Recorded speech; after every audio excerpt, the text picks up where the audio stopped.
शशिकांत शिंदे यांनी जे काही सांगितलं हे आम्हाला देखील माहिती आहे. सभापतींच्या अधिकारात आम्ही देखील कित्येक वर्ष सभागृहात आहोत.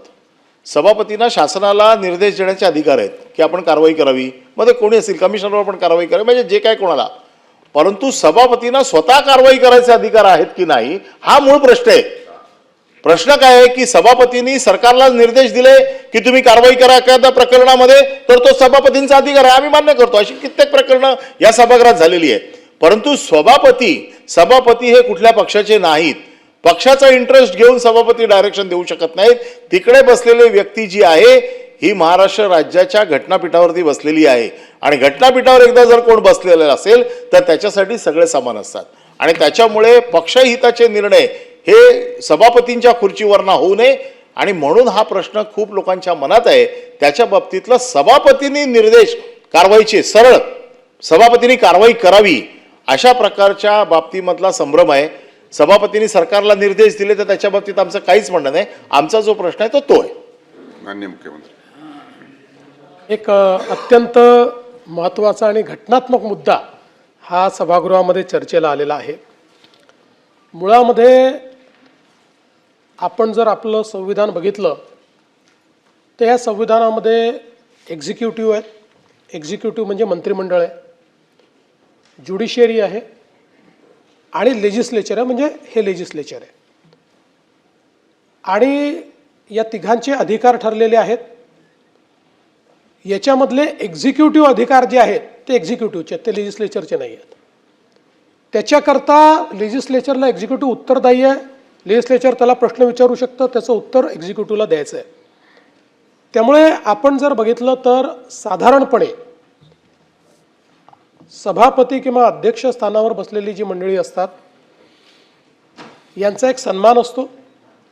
त्यांनी एखादा निर्देश दिला तर तो निर्देश पाळला गेला पाहिजे असा आपला प्रयत्न असतो. मात्र या संदर्भात सभापती महोदयांची माफी मागून मी सांगतो की सभापती किंवा अध्यक्ष एक्झिक्युटिव्हच्या शूमध्ये जाऊ शकत नाही. They have no power to enter into the shoe of executive. आता दोन त्याच्यामध्ये डिस्टिंक्शन सांगतो. जे खालच्या सभागृहात झालं, आता खालच्या सभागृहातला विषय काय होता, अधिकारी मंत्र्याला ब्रीफिंगला आला नाही. आता हा केवळ एक्झिक्युटिव्हचा विषय नाही आहे, हा लेजिस्लेचरचा विषय आहे. कारण ही घटना कुठे घडली आहे, लेजिस्लेचरला बाहेर घडलेली नाही आहे, ही लेजिस्लेचरमध्ये घडलेली आहे. त्यामुळे ती प्रॉपर्टी लेजिस्लेचरची आहे. त्यामुळे अशा परिस्थितीमध्ये एखादा दिलेला निर्देश, हा निर्देश मला असं वाटतं की तो त्यांच्या अधिकारातला आहे किंवा या सभागृहाच्या अधिकारातला आहे. पण बाहेर जेव्हा घटना घडते त्यावेळी त्या घटनेच्या संदर्भात अधिकार हे एक्झिक्युटिव्हचे आहेत, ते लेजिस्लेचरचे किंवा लेजिस्लेचरचे असले तरी लेजिस्लेचरला एक्झिक्युटिव्ह उत्तरदायी आहे. म्हणून जेव्हा एखादा मंत्री या सभागृहात म्हणतो की मी सस्पेंड करीन, मी कारवाई करीन किंवा मी केलाय, त्यावेळेस तो एक्झिक्युटिव्ह आहे. हा एक्झिक्युटिव्ह अधिकार असल्यामुळे त्याला तो अधिकार आहे.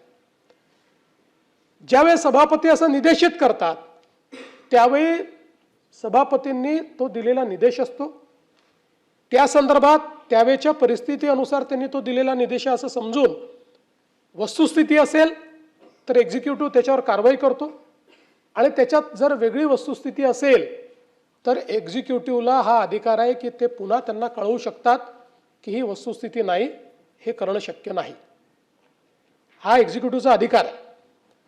आणि या सभागृहामध्ये दिलेली आश्वासनं पाळली पाहिजेत, हे महत्त्वाचं आहे. पण दिलेलं आश्वासन म्हणजे ज्याला इंग्रजीत गॉस्पेल ट्रूथ म्हणतात असं नाही आहे. आश्वासन समिती आपण त्याकरताच केली आहे. एखादं आश्वासन त्या परिस्थितीत दिल्यानंतर ते पाळता येत नसेल तर या सभागृहाला सांगावं लागतं की दिलेलं आश्वासन आहे हे आम्ही पाळू शकत नाही. आणि म्हणून मला असं वाटतं की या संदर्भात जे एक्झिक्युटिव्हचे अधिकार आहे ते एक्झिक्युटिव्हचे अधिकार आहेत. हां, त्या स्थानावर बसला असताना सभापती, अध्यक्ष किंवा अगदी तालिका सभापती देखील परिस्थिती अनुरूप एखादा निर्देश देऊ शकतात. पण तो निर्देश दिला म्हणजे आता त्याच्यातनं सुटका नाही, ते ब्रह्मवाक्य होऊ शकत नाही. त्या संदर्भात जी वस्तुस्थिती असेल त्या वस्तुस्थिती अनुरूपच त्याच्यावर कारवाई होते असा माझा समज आहे. आणि म्हणून आज उद्या जेव्हा या संदर्भात माननीय सभापतींना आपलं रुलिंग द्यायचं आहे ते रुलिंग देऊ शकतील. पण कॉन्स्टिट्यूशनल प्रोव्हिजन मात्र ही आहे, हे मी या सभागृहाच्या निदर्शनास आणून देतो.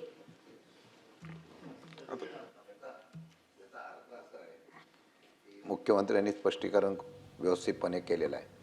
याचा अर्थ असा होतो की सभापती किंवा इथे असलेले अध्यक्ष असतील किंवा त्या चेअरवर बसलेली जी व्यक्ती असेल ते फक्त निर्देश देऊ शकतात, कारवाई करू शकत नाही, अशा प्रकारच्या सूचना करू शकतात. आणि ते म्हणतात त्याप्रमाणे ते व्हेरीफाय केल्यानंतर जर ते योग्य असेल तर ते इम्प्लिमेंट केलं जाईल. नाहीतर माननीय मुख्यमंत्री महोदयांनी जे मी रेकॉर्डवर फक्त केलं आणतोय. आहे त्याच्यातून सगळ्याच मी रेकॉर्ड फक्त आणतोय, मी बाकी काही करत नाही. त्यामुळे प्रलंबित असलेलं रुलिंग लवकरात लवकर आपल्याला मिळेल. एबीपी माझा, उघडा डोळे बघा नीट.